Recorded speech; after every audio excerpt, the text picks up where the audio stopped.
go. Welcome once again to the One Percenters podcast. It's our Game Week 4 show, and we're going to take a look back at this previous game week. Some absolutely shocking results. Even worse of a game week if you, like myself and Hammer, played your wild card. I'm joined once again by Hammer, Kazim, Hass, and we're going to look at players that impressed, teams that impressed. Looking forward, we're going to look at teams to watch out for in a good way and teams to watch out for in a bad way. Why City are not as exciting this year as they once were. We're going to look at some captains, some dodgy differentials as well. And we're going to start off with our best performing manager of this week. With Hass, there was a 43-point average, but he somehow managed 48 points. What are the secrets to success, sir? What are the secrets? All right, first of all, welcome, boys. Looking forward to another good chat. I don't know, in terms of this game week, I think, a lot of teams flopped. A lot of people are raging. I've seen a lot of wild cards out there. I think it was just an odd week. I think a lot of people went heavy on Manchester City. A lot of people went heavy on Wolves, especially the people that wild carded, like, yourself and Hammer. I think based on their fixtures, they look good. But, you look through my team, I got, quite a lot of points back in defense. McCarthy with 6, Trent 7, Ayling with 7. But really, it's, you look further forward than that, and it was a bit of a flop week. De Bruyne, nothing happened there. Foden, I mean, that was a bit of a shocking result there for City. And then even my strikers, like I know Danny Ings popped up with a goal and he got the bonus points there, but really I don't like any of my strikers. And if I want to save my wild card for later on in the season, but I think these three will all be I'm looking to ship all these three guys out. Every week I respect your willpower more and more because I mean it's a lesson, to be fair, because at 48 points you've had mostly green arrows probably this week, right? Yeah, it has. Because the average was quite bad all across, it was fine. And I think it could have been a bad hit, like with the wild carders bringing in Wolves and Man City. If the expectation was they were going to go off, right? And if they did go off, then I would have been far behind. But it was quite a lucky game week for me. 100%. Hammer, are you regretting playing the wild card, or are you pretending that you don't?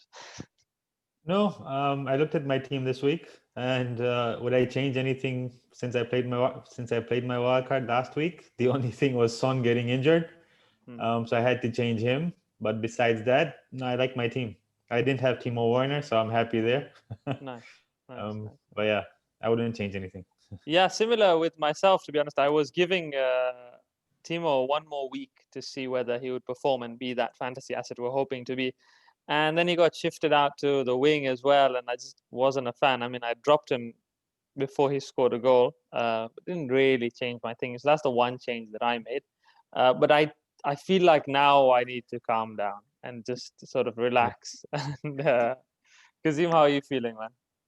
Well, I was going to say your team, like I was looking at you on Hammer's team, like you actually did good last week. Like Hammer, I get he's at the bottom, but I didn't fully understand your logic.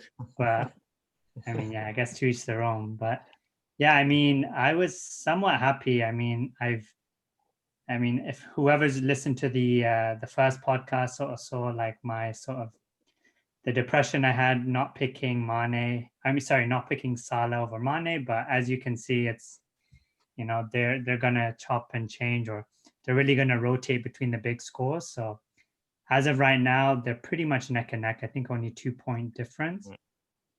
So I think they both will have their explosive games. And then similar to you, yeah, this was sort of Werner's last week in terms of really proving to me that he is a fantasy asset. I still rate him as a player, obviously, but I think it's going to take him maybe some time to be who he claims to be. So yeah, I mean, don't want to reveal too much yet, but I'm jumping on Everton. Nice. Do you guys think that Everton, since the beginning of the season, in terms of their assets, are similar to United post-lockdown? I don't know if we mentioned this last time, but I feel like there's a similarity. Like they're free scoring, their attacking assets are like quite exciting. Not too many options in defense. Although I mean, Dine is there, but at 6 is a bit pricey. But are they the go-to? Yeah, I think there's a lot of value in Everton right now, but just based on midweek, we've got to look at their injuries, because I think Richarlison came off injured, Allen got injured. So there's a couple of concerns there because, you know, that's there are a couple of key players in their squad. But I think, you know, when you look at the prices, like, you know, Kazim already mentioned DCL is like 7.4 now, I think.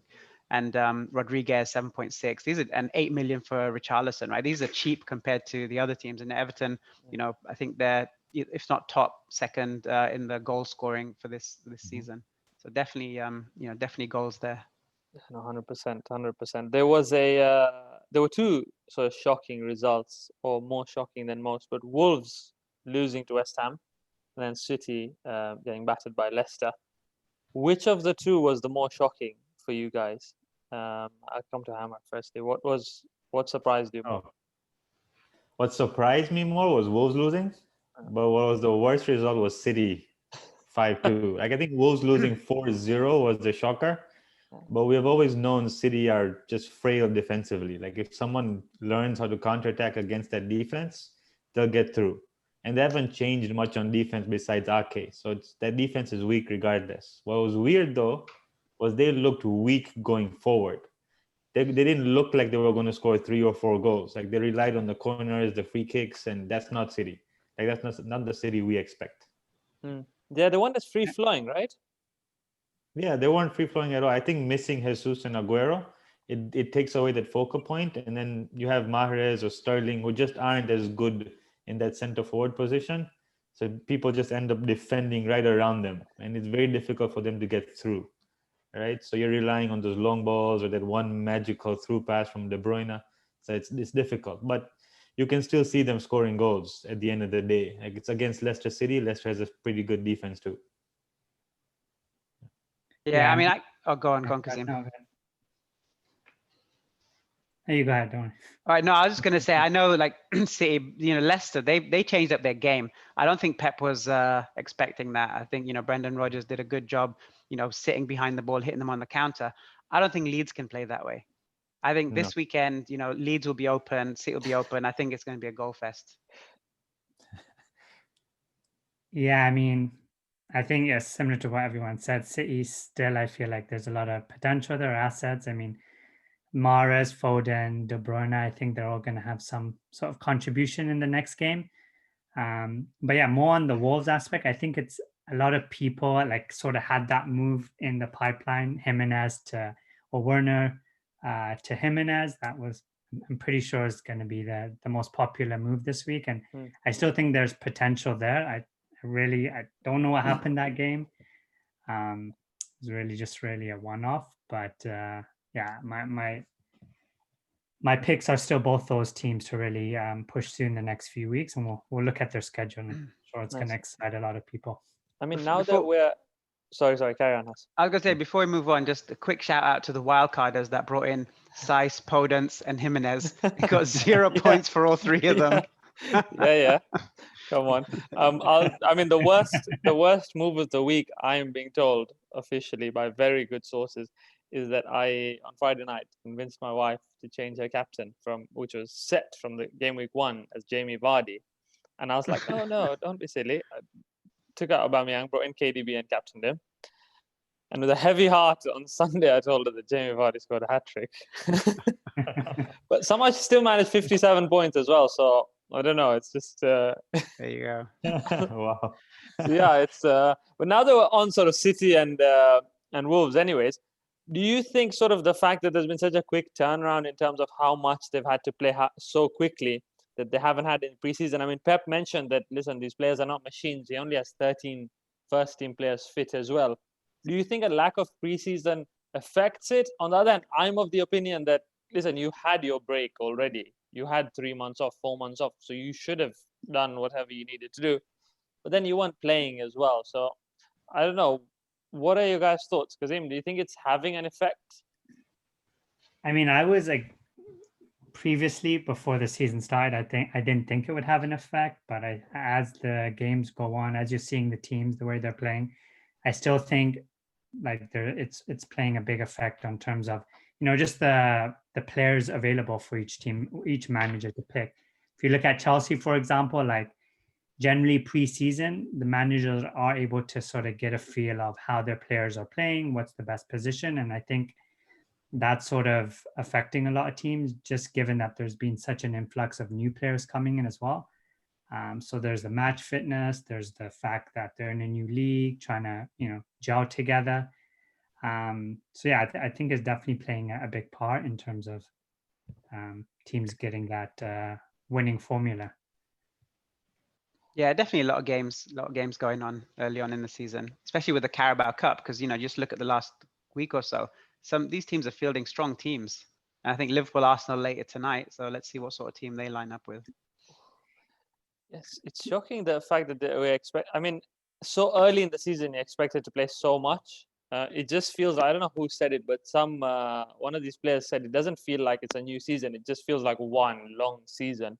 And does that sort of ring true, Hammer, from like in terms of watching football as well? It doesn't feel like we've really had a break either, aside from lockdown. But just look at it from a fantasy perspective, right? Everyone wanted Bruno and Martial post lockdown, and now it's like you don't know what to do. But in the beginning, everyone wanted Bruno. As soon as that 1 week ended, everyone wanted to pick Bruno in, and I know Kazim did. but that was the thing. Like everyone relied on their knowledge from post lockdown versus a new season, new players, maybe a new formation required, right? So it's different, but I still think if you look at the teams, like these are not things that were different or new. Like City were bad defensively last year, but they can score goals. United, this is just them prior to the lockdown, right? So it might change a bit, but I don't think this is because of the preseason. It's just the way the teams are. No, that's true. I mean, transitioning sort of on from that, it has been challenging, but there've been players that have been hitting form. There've been teams that have been hitting form as well. With the performance this past week, I feel like the man in focus should be Jamie Vardy. He's been doing the business at Leicester for a long while. I'm going to put it out there. But is there a case for Jamie Vardy to be considered world class? Is there a case to say that, listen, he's scored 20 plus goals over the past 5 years. He started when he was 27. I believe he won the title when he was 27, 28. And he's been doing it ever since at that level. Never injured, plays 38 odd games every season, starts every game, and just bangs them in on a regular basis. That he scored 2 penalties and like a world-class finish as well. So is there a case to say that, listen, he should be spoken of at the same level or with the likes of Harry Kane and all the rest of them? And I'll come to you, Has, first. What do you guys think? Well, I think anybody that can score regularly in the Premier League, is a good player.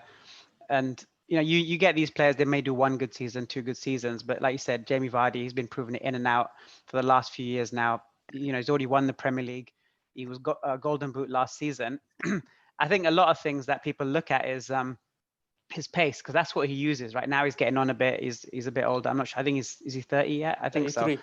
30. Wow, 33. Yeah. And when will his pace? When will he lose his pace? But he's still going. He's still banging them in. The one, the interesting stat I was looking at is Harry Kane. Not Harry Kane. Is Jamie Vardy's expected goals? Right. Like I know we like the XG. Mm-hmm. So his XG for 90 minutes is down at 0.18. Right, which is very low. This is non-penalty XG, right? Not including penalties. Wow. And you look at Harry Kane, he's at like 0.78, even Jimenez at 0.5. But the thing is with Jamie Vardy is, like, expected goals is, based on how many chances you get. But he's a good finisher, right? He doesn't need, like 5 chances to get a goal. You look at somebody like Shea Adams, right? Like Southampton. This guy, his expected goals is much, much higher. But when he's one-on-one with a goalie, or if he's got a chance, you can't rely on that guy to bang him in, right? With Jamie Vardy, if he's one-on-one, he's putting it away. Yeah, he's a banker. He's a banker, to be honest.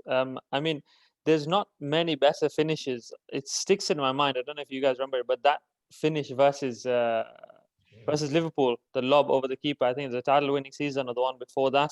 But I don't see many better finishers than him when they're one-on-one. It's certified. I mean, Kazim, what's the case for him not to be considered in the same category as a Harry Kane or the all-time? Yeah, I mean, once again, when everyone says world-class, what I define world-class is a player who can really, control the game or control the team to bring a result. I still think he has a good movement, he has his pace, but he still needs some service to get him those goals. Yes, he can create, winning his penalties. That's great. But I don't put him in that category as, let's say, a Harry Kane, where Harry Kane does have, I feel, like a better shot.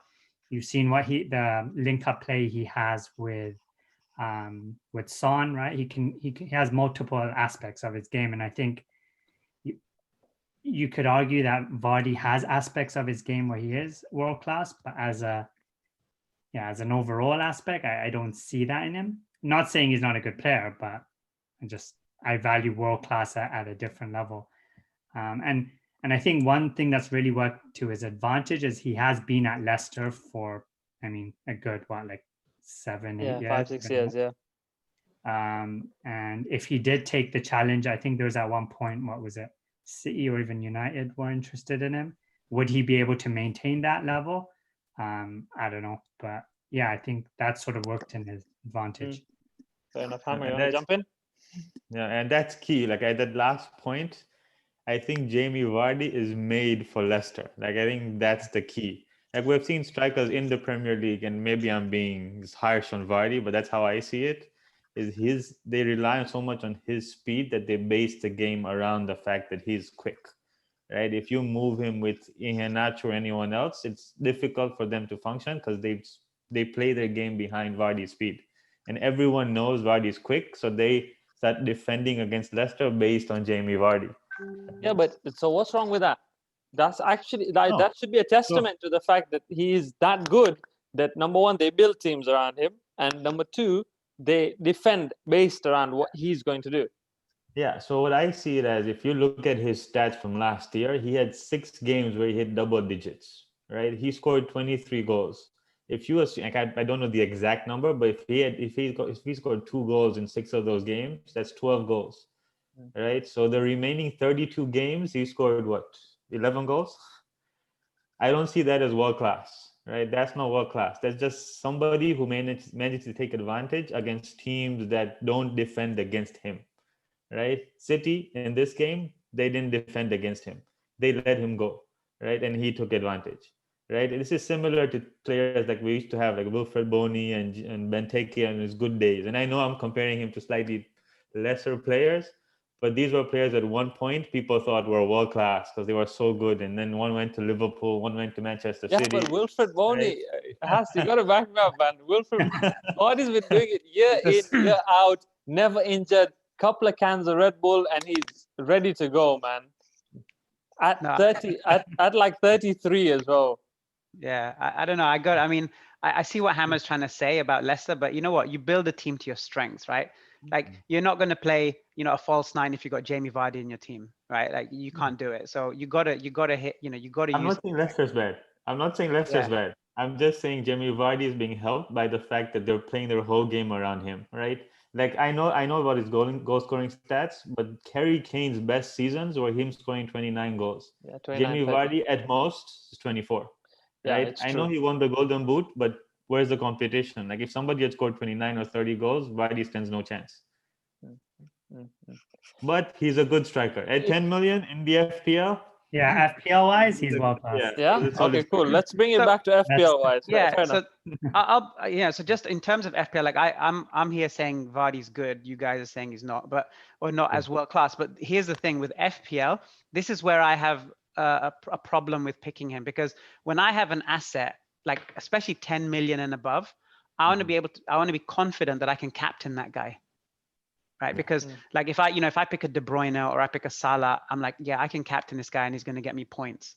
But with the Jamie Vardy, or even a Harry Kane at the moment, like I'd be skeptical about captaining them because like you said, they're very on-off. They may hit 2 goals or they're going to hit 0 goals, right? So that's why I'm not leaning towards Vardy as an FPL asset.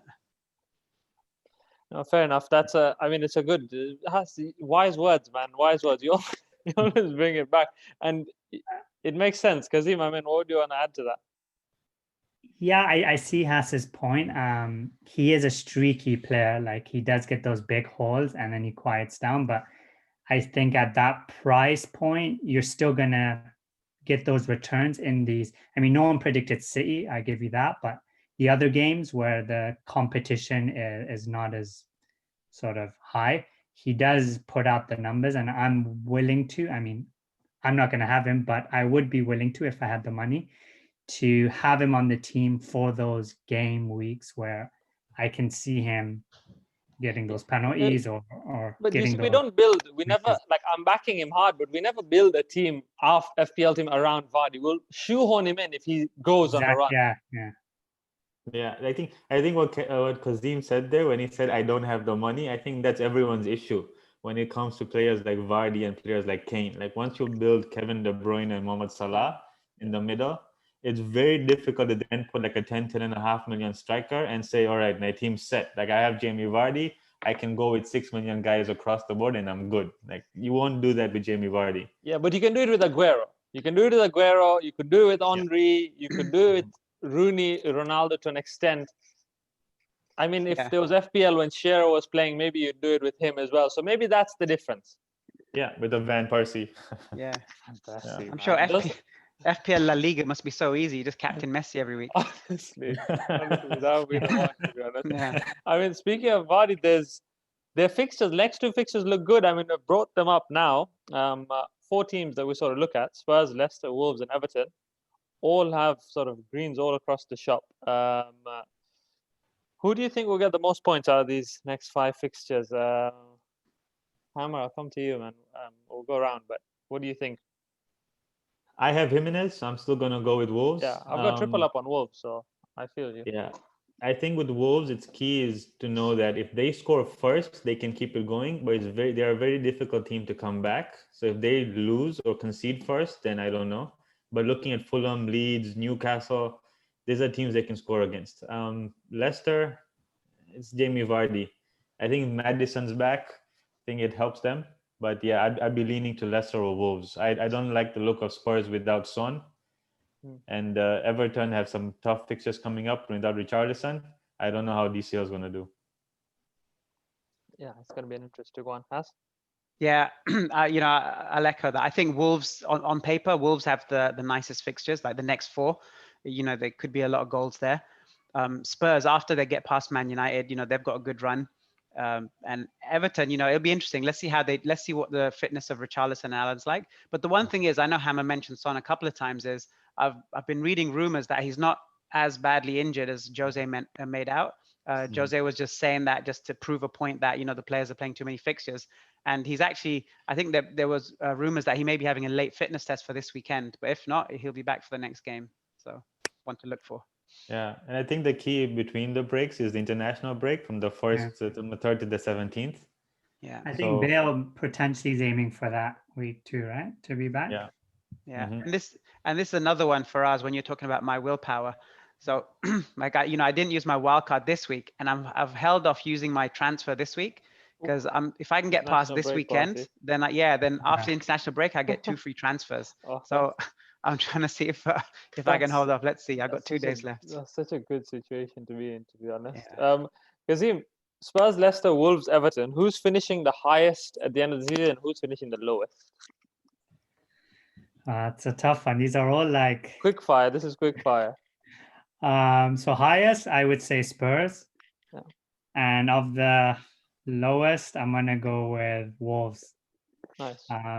Just based on what I saw at the end of last season, I felt like Wolves lost a lot of steam. Even at the beginning of the season, they did start off, or beginning of last season, they started off quite like slow. So I feel they do pick it up in the middle of the year or closer to the end. But then when they do need to sort of take it to the next level and keep that consistency, we saw, I guess, signs of it against West Ham. Like they don't have that edge, I feel, and they are still quite a fairly lean team. They don't have the players, like Jimenez is back up. I know they got rid of Jota. I don't know if they're 1-0. They're a 1-0 team. They'll grab a goal. They're a 1-0 team. So they're not there yet. Everton and Leicester. I mean, Leicester sort of also bottled it at the end of the year, and Everton could be a surprise. I just didn't see it happening this quickly, but they have built a good team. So yeah, I would actually put it between. As a Chelsea fan, you're surprised to see new players gelling in it. Yeah. I mean, we have a new manager. Sorry, I just had to, man. I just had to. But Carlos doing a good job. I have to rate him, to be honest. Speaking of Wolves, next 4 fixtures, I mean, I'm hoping and praying, and I'll come on to talking to you guys about my differential sort of next. I'm sticking with the same. I hope you've noticed the transitions we have, by the way, fading in, fading out. But I think they're hidden within the Wi-Fi, so it's not as smooth. Yeah, But it's not we're as getting clean. there. yeah, so I'm gonna go same. So we're gonna like Foden's massive letdown. I feel like it'd have been 4-4 if he was playing, but it is what it is. But yeah, we're gonna go bottom to top. I think we all 2 pointers, to be honest. Just a shocking week all round. So shocking week for us with the differentials as well. We can look at our picks for this week, and I have sort of rolled on my pick. And I know Haas, I'll come to you. You've also rolled on with Foden. Yeah, that's right. So I mean, Foden, he got the start. The one thing I was worried about last week is was he going to start? Because as soon as I heard that Jesus was out, I thought Foden was going to start. He did. We already talked about the result. It was a bad game. And then I saw midweek in the Carabao Cup, Foden wasn't picked. He wasn't on. He was on the bench, didn't come on. So based on the way Pep works, I think he's going to get a start against Leeds. And already discussed earlier, Leeds like to attack. So I think there's going to be a lot of space for the Man City midfield and attack to get goals. Yeah. Can't wait. We saw Madison come on and score a worldie. Kazim, was that in your thinking? Yeah, I mean, he was always on my radar when he did come back. I didn't think he would obviously perform the way he did in those few minutes he had. But if he does get the start, which I'm hoping he does, I think he's on corner kicks, free kicks, I believe, from last time I remember. And then also I believe Vardy's fit, but if for whatever reason Vardy gets subbed off, he would be the next penalty kick taker after him. So there's that benefit too. Nice. And Hammer, are you just picking Mope just to say thanks for that last-minute penalty, or is there more than that to it? No, I just see Brighton in the way they play. I think this year, the way Graham Potter has them playing, they will create chances. And Mope, Trossard, they've looked really good up front with Aaron Connolly as well. So I think they will score goals. I don't think Mope is just a weekly pick. I think going forward, he can be a really good striker pick. Okay, nice. No, that's exciting. I mean, leaderboard-wise, Hammer, you and I need someone to sort of step You up. got a point on the board. I'm not last, bro. Kazim said I was last. I'm not last. I didn't know we were keeping track. This is gonna be fun. Yeah, this is Kazim's part of the slides. You can see the quality just goes up that one level. But yeah, it should be interesting. Hopefully, I'm just praying for a normal week, man, of FPL, because this madness I can't handle it. Although it was so bad that I just didn't think about it for 3 days. So that's good in a way. Yeah, sometimes it's good, right? Because if you open up that FPL app, there's just so many options you want to do, and it's crazy. My camera roll is just screenshots of FPL teams. It's a bit unhealthy, man. Guys, I think we've probably gone over what we did last week. We'll wrap it up by going around captaincy picks. I mean, I am probably looking at the Leeds game and probably can't look past KDB, to be honest. I don't know about you guys. Yeah, same boat. Has mentioned it earlier. Leeds, their defense doesn't look that good, so I'm leaning City, but I think I'm going to take a risk. I think everyone's going KDB, so I might go Mahrez. Nice. Yeah, I mean, again, I think Man City Leeds is going to be a very open game. Even Sterling, he's playing up front. I know he didn't play so well in the last game. I think midweek he scored a brace. He could have easily had 4 goals. Yeah. So they'll give him space. He'll have chances. Yeah, for me, I think it's the usual suspect, Kevin. But I'm still, I just opened my team now because I just want to see if there's any potential injuries, but it doesn't look like any injuries on my team yet. So yeah, Mane, it's either between Mane and Kevin, just based on the last game, like he was everywhere and he really, like compared to Salah, I felt like he had a better game. He does contribute like defensively too. So maybe that takes away from his attacking returns, but I'm flirting with the idea of putting Mane, and hopefully I'm just trying to make back some of those first week losses from Salah. But nice. No, we'll I see. feel that I just worry that Villa might be a bit tight. But if anyone's going to unlock them, then it probably would be Mane. Yeah. Especially with Martinez now too in that. They're like a little more solid and they've been playing well. Very true. Well, it's been a pleasure. Good luck to you all. And I feel like we should address all our fans. Any questions, hit us up in the DMs. Like, share, and subscribe. Thank you for watching this long. I'll see you guys next week. If they're still here. If they're still here. Congrats for lasting this long. Yeah. Take it easy, guys. All right, bye.